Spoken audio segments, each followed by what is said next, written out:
reactivate yan. And in reference to what Doc Arlie said a few Tuesdays ago, in medicine, there's two parts. Anatomy and physiology. Meaning the structure and the functionality. So I have seen so many network marketing companies claiming that their product is the best. May I make this statement? All nutraceutical products are good. Lahat po yan magaling. Pero kung may magaling, merong mas at may pinaka. These are food supplements, never to be misconstrued as medicine. Kaya nga po palagi sinasabi ng DOH, lalagyan yan ng no approved therapeutic claim. Totoo po, no approved therapeutic claim. Pero bagamat hindi siya gamot, siya po ay nakakagaling. Bakit? Because there is an approved therapeutic value. And that's what makes it different from a medicine, which is a synthetic drug, to a supplement or an all-natural product. When Laminin was introduced to me last year, I'm a stage 4 cancer patient. I do not use the word survivor because normally most cancer survivors die after 5 years. Tama! And I don't want to be tagged as a survivor. I was a person afflicted with cancer. So, it was introduced. 4th stage, chronic myelogenous leukemia. Dami ko na na-take. Panggitin niyo kung ano available dito sa Ortigas, nainom ko na yan. Lahat. Okay? But you have to understand, during the 1980s, it was a multivitamin revolution. During the 1990s, it was the antioxidant revolution. During the 2000s, it's the immune system revolution. The millennium, from 2000 to 2011 or 2011, starting onward, this is now the stem cell revolution. Laminin, I have discovered out of my own personal experience, not just on me, but on my patients. Siyempre, I'm a cynic. Before the end, there is no one pill that fits all. No such thing. But when I went back to my medicine book, I've seen there, sabi ni Hippocrates, let thy food be thy medicine, and thy medicine be thy food. So it makes sense. Nasa pagkain, kung bakit ka magkakasakit, nasa pagkain din ang gamot or ang ikagagaling mo. Taas po ang kamay. Sino na rito sa inyo ang nakapakinig ng balita na namatay dahil na overdose dahil sa gulay? Wala. Sa prutas na overdose? Wala. And then, when Ma'am Susan came in and said, mabait po ang Diyos dahil binigyan tayo ng laminin or laminin. Laminin is inside us.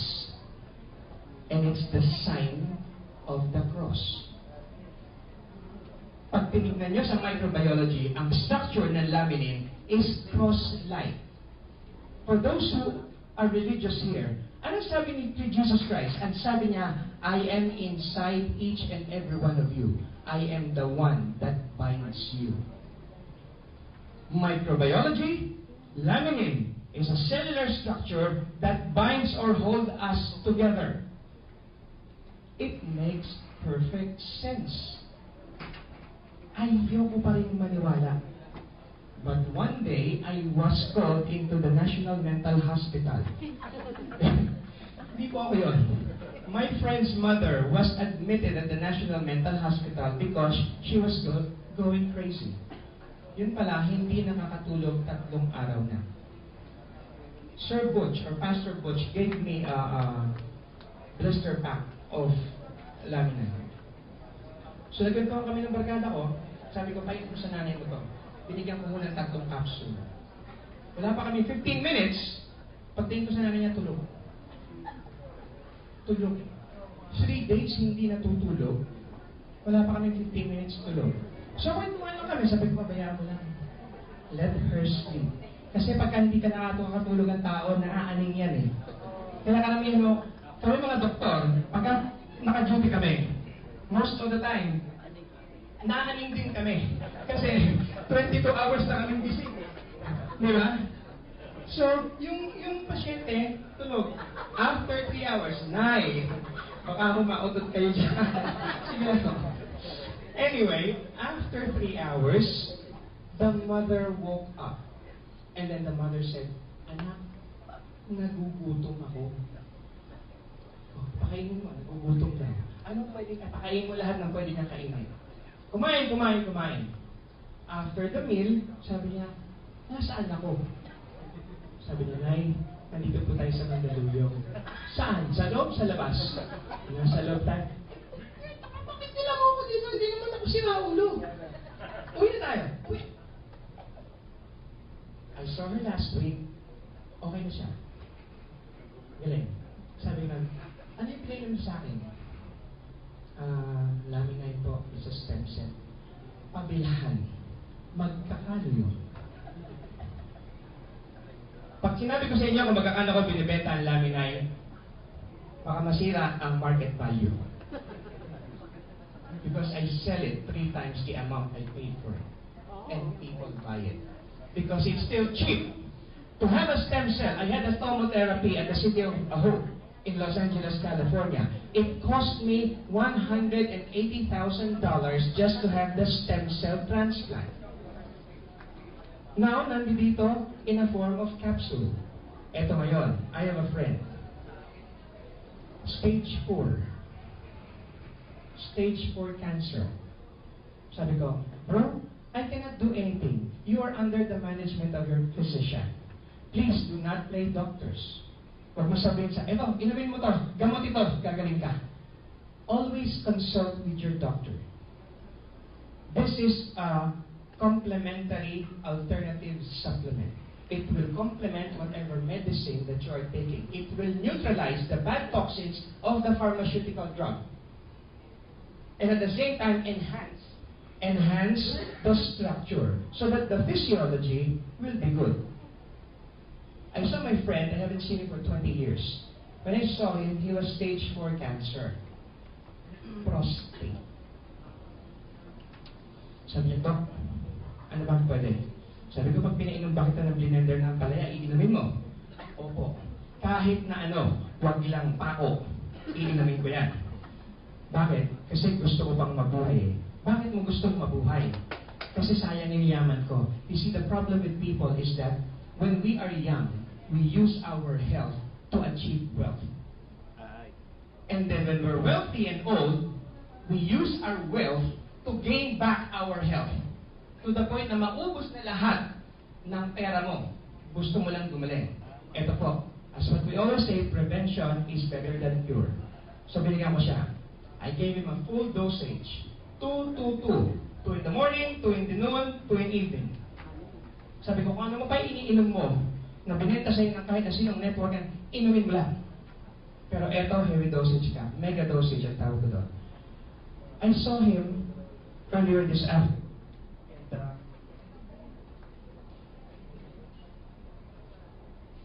I brought him to the clinic and I asked permission.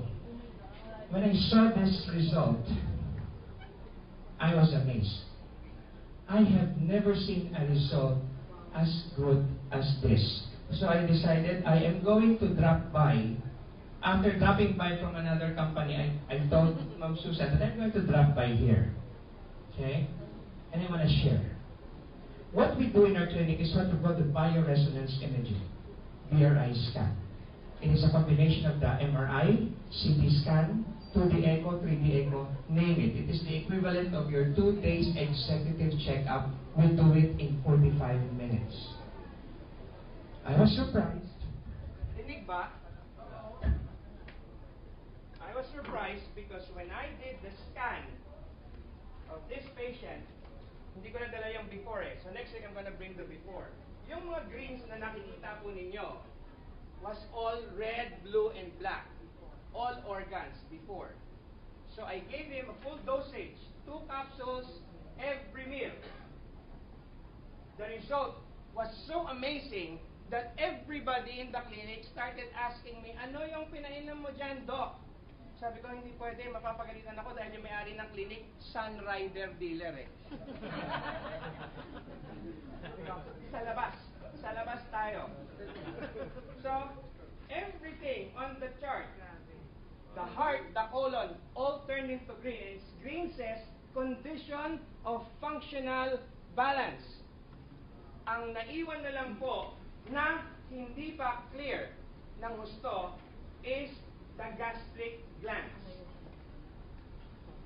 If you can see this, may mga pula at blue at may itim. Pag sinabing pula, moderate infringement of homeostasis. Pag sinabing blue, express. Pag sinabing black, non-compensated. It means bulok na. Hindi na kayang i-regenerate.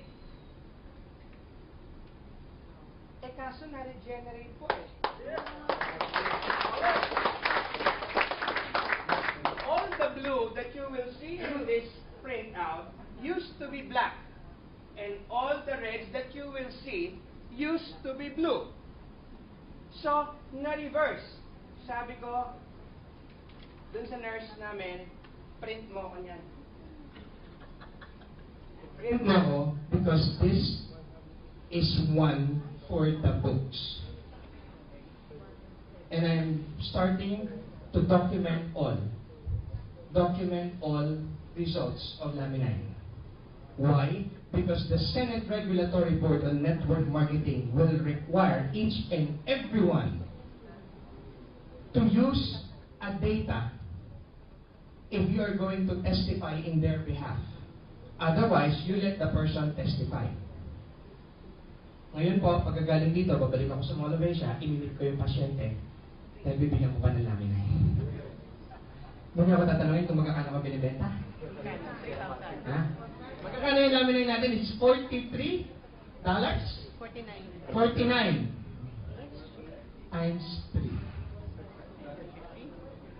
And they will not bat an eyelash. Bakit po? Sa dami-dami na naman nakita kong pasyente, sabi niya, we have tried the rest.